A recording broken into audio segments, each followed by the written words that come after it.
مرشد نے مریدوں پہ نظر ڈالی اور اپنا انار کھاتے کھاتے ایک ہونہار مرید کی طرف بڑھا دیا۔ مرید نے انار ادب سے پکڑا، مگر وہ چاہتا تھا کہ مرشد انار سے مستفید ہوں، کیونکہ وہ بہت کم ہی کوئی چیز رغبت سے کھاتے تھے۔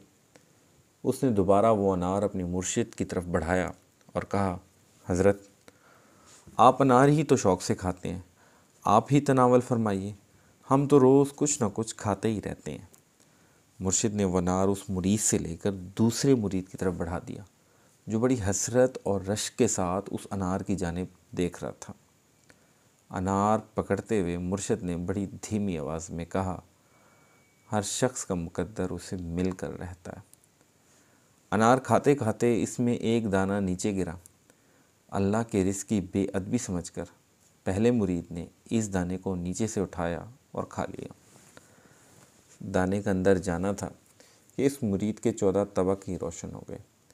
زمین اور آسمان کے حقائق کی گتھیاں کھلنا شروع ہو گئی۔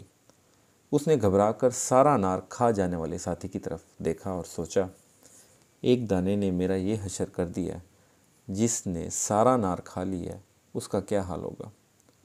مرشد جو یہ ساری صورتحال دیکھ رہا تھا بولا، بیٹا، جو کچھ تھا اسی دانے میں تھا جو تو نے کھا لیا، باقی انار بس انار ہی تھا۔ اس نے گفتگو کو جاری رکھتے ہوئے کہا، دیکھو، اگر وہ اس دانے کو حقیر نہ جانتا اور اسے اللہ کی نعمت سمجھ کر تیری طرح لپک لیتا تو اپنی مراد کو پا لیتا۔ انسانوں کی اپنی اپنی قسمیں ہوتی ہیں، جس طرح فصلوں کی اپنی قسمیں ہوتی ہیں۔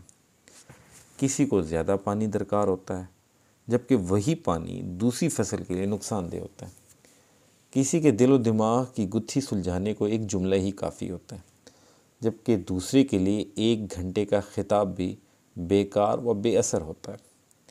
کسی کے لیے زمین پہ کھڑے اونٹ پر ایک نظر ڈالنا ہی اسے رب سے ملا دیتا ہے، اور کوئی شٹل میں خلاؤں میں گھوم پھر کر آ جاتا ہے، مگر جیسے خالی جاتا ہے ویسے ہی خالی آ جاتا ہے۔ کسی بات کو، کسی چیز کو حقیر مت جانو۔ ہو سکتا ہے جسے تم معمولی سمجھ کے حقیر سمجھ کر اس کی طرف دیکھنا گوارا نہیں کرتا، وہی تیرے لیے کامیابی کی سیڑھی ہو، وہی تیری ہدایت کا سامان ہو۔ یاد رکھو، بڑے سے بڑے تالے کی چابی چھوٹی ہوتی ہے۔ اس کے حجم کو مت دیکھو، کام پر نظر رکھو۔ اور یہ دانہ کھانے والے کون تھے؟ یہ تھے حضرت بابا فرید الدین گنج شکر رحمۃ اللہ علیہ۔